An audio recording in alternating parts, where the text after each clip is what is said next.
નીચે આપેલ પૈકી કોની ગતિ પ્રત્યક્ષ રીતે જોઈ શકાતી નથી? પરમાણુ. અહીં આપેલ આકૃતિ પરથી ધારો કે કોઈ વસ્તુ બિંદુ ઓથી ગતિની શરૂઆત કરી બિંદુ એ સુધી જાય છે અને ફરી બિંદુ સી સુધી પહોંચે છે, તો તેણે કાપેલ અંતર શોધો. C 30 kilometre. એક પદાર્થ આપેલ r ત્રિજ્યાવાળા વર્તુળાકાર પથ પર ગતિ કરે છે તો આ કણ દ્વારા A થી B સુધી અડધા પરિક્રમણને અંતે થયેલું સ્થાનાંતર ખાલી જગ્યા થાય. D 2r.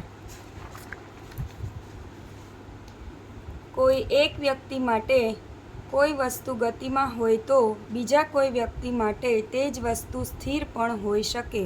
સાચું. સામાન્ય રીતે કોઈ પદાર્થ સમયની સાથે પોતાનું સ્થાન બદલે છે તે ગતિમાં છે તેમ કહેવાય. સાચું. પૃથ્વીની ફરતે ચંદ્રની ગતિ એ સુરેખ ગતિનું ઉદાહરણ છે. ખોટું. કોઈપણ ગતિમાન પદાર્થે કાપેલા અંતર અને સ્થાનાંતરનો ગુણોત્તર હંમેશા 1 અથવા 1 થી વધુ જ હોય. ખોટું. વાહનમાંનું ઓડોમીટર વાહને કાપેલું અંતર માપે છે. સાચું.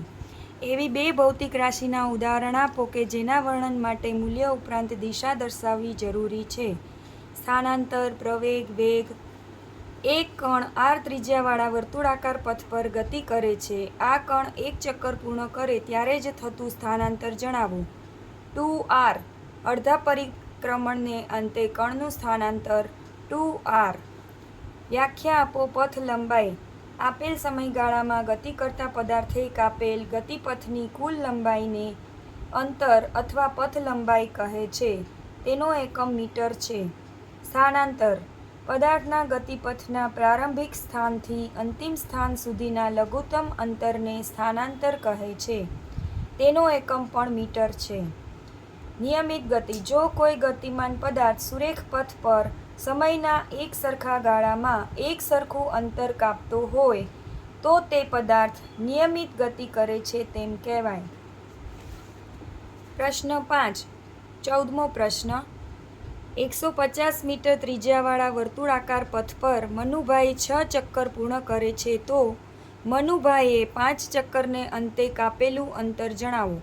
પરિઘ બરાબર 2πr બરાબર 2 ગુણ્યા પાઈ ગુણ્યા 150 બરાબર 300 પાઈ. અંતર બરાબર 5 ગુણ્યા 300 પાઈ બરાબર 1500 પાઈ મીટર ઇઝ ઇક્વલ ટુ 1500 ગુણ્યા 3.14 બરાબર 4710 મીટર.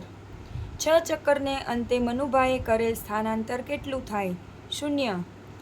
એક વાહન અમુક અંતર કાપે છે તો આ વાહન દ્વારા થયેલું સ્થાનાંતર 0 હોઈ શકે? જો હા તો ઉદાહરણ દ્વારા સમજાવો.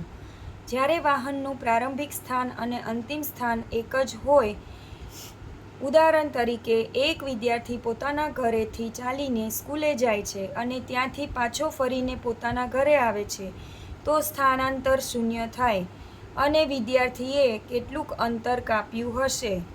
મોહનને ચાલતી બસમાં બેઠા બેઠા બહાર ચાલતા સાધનો ગતિમાં જણાય છે તો ક્યારેક બાજુમાં જ સમાન વેગથી ગતિ કરતી બસ સ્થિર જણાય છે. તો આવું કેમ થતું હશે? ટૂંકમાં સમજાવો. મગજ બીજી ગતિને તમારી ગતિની સરખામણીમાં જોવાનું કામ કરે છે, જેને સાપેક્ષ ગતિ કહે છે. આથી બસમાં બેઠા હોય ત્યારે બહારના સાધનો ગતિમાં જણાય અને સમાન વેગથી ગતિ કરતી બસ સ્થિર જણાય છે. તફાવત આપો. અંતર, સ્થાનાંતર.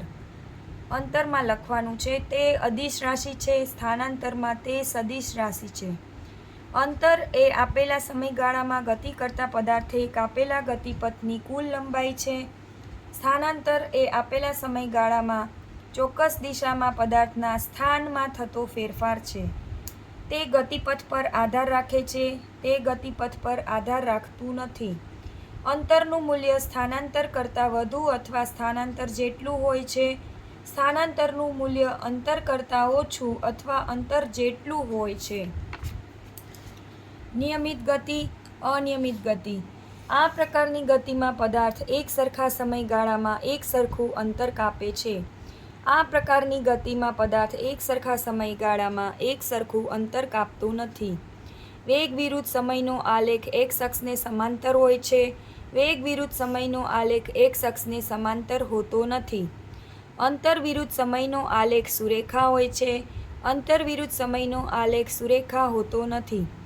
અંતર બરાબર ઝડપ બરાબર સરેરાશ વેગ. સ્થાનાંતર વેગ ઝડપનું મૂલ્ય સમાન હોતું નથી. અદિશ રાશિ સદિશ રાશિ. અંતર ઝડપ અદિશ રાશિ છે. સ્થાનાંતર વેગ પ્રવેગ સદિશ રાશિ છે. તેને દર્શાવવા દિશાની જરૂર પડતી નથી. તેને દર્શાવવા દિશાની જરૂર પડે છે.